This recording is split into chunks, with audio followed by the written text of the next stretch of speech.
I can go into a family's home that is nervous about having services. They're not really sure, but they invite me in. And that's an honor, first of all. And again, that might sound cheesy, but it is an honor when they let you in the door. And you sit down and start having a conversation about what's going on. Welcome to Greater Minnesota Family Services.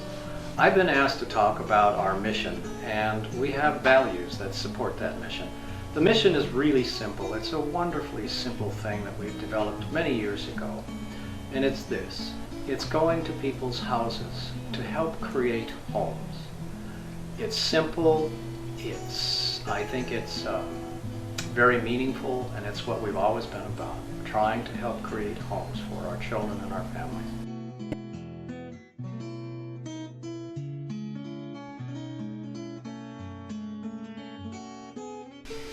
I think the most important thing was the families know that I'm available. They know that I'm not going to cut them off.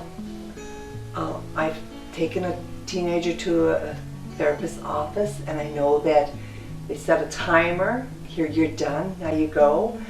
And it takes them a while before they even get to where they can open up or talk about things. And here we're going to go until they get it. The values that support our mission come from the Circle of Courage. It's an ancient tradition, and we've embraced it many years ago. And those 4 values are belonging, mastery, independence, and generosity.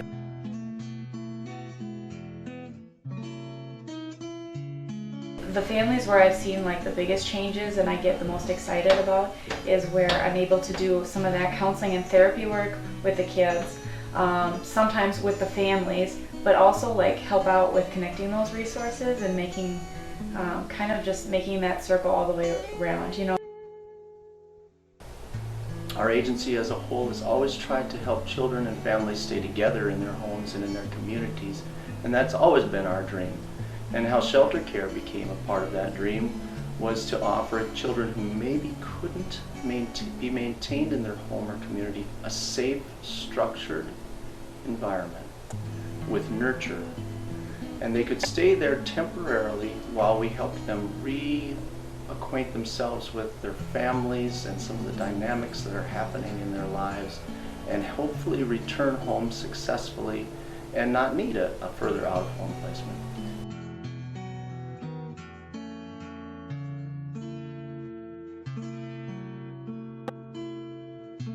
I feel like I belong here.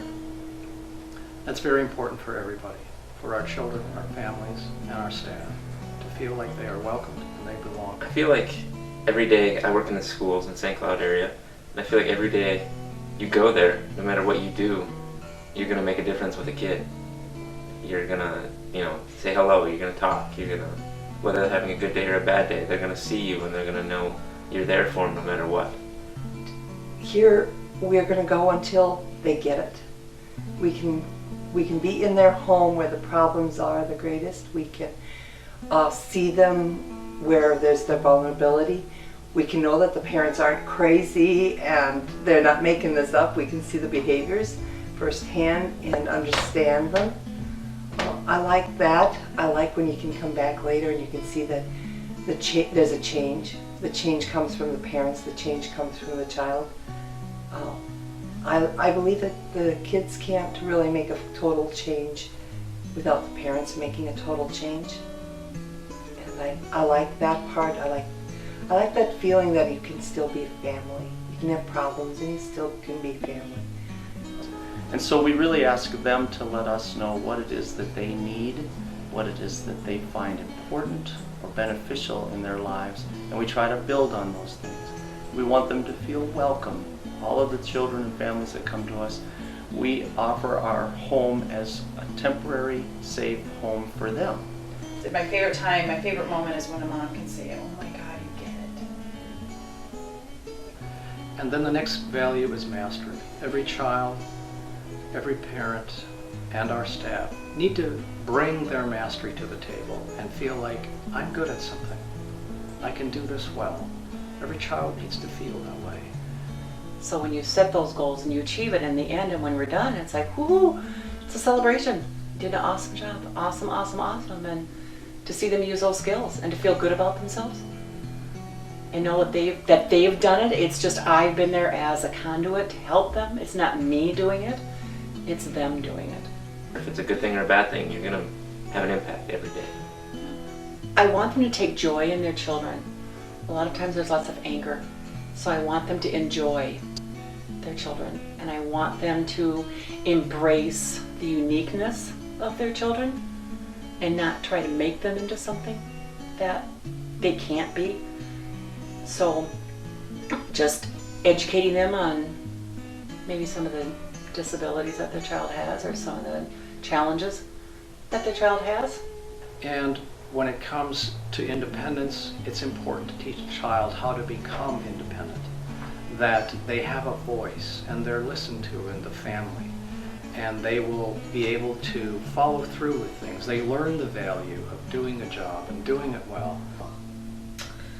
I really find it meaningful and enjoyable to work with teenagers that are in late adolescence.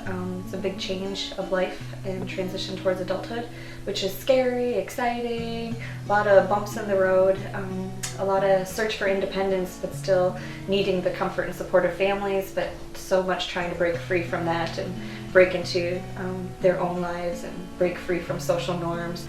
What I see is helping the parents most is oftentimes the support of having a person like myself, a counselor or therapist, that can come into the home, a place that they're comfortable, and be able to talk with them about ways that they can be kind of just uplifted and supported as a parent. And then generosity.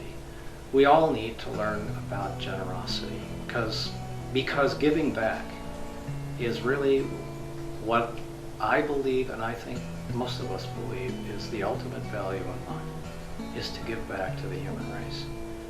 So generosity in the Lakota culture, I'll give you one example of that, is as soon as the little girl could pick a little pail of berries, and she was able to carry that at a very, very young age to her grandmother. That was her first act to learn how to be generous, to give back. And notice it was to the grandmother. It was to the older generation. And so we believe that giving back to the human race, as our staff do, teaching a child how to give back, really teaches everyone the value not only of giving back, but the joy there is in giving back. I don't think there is a greater joy.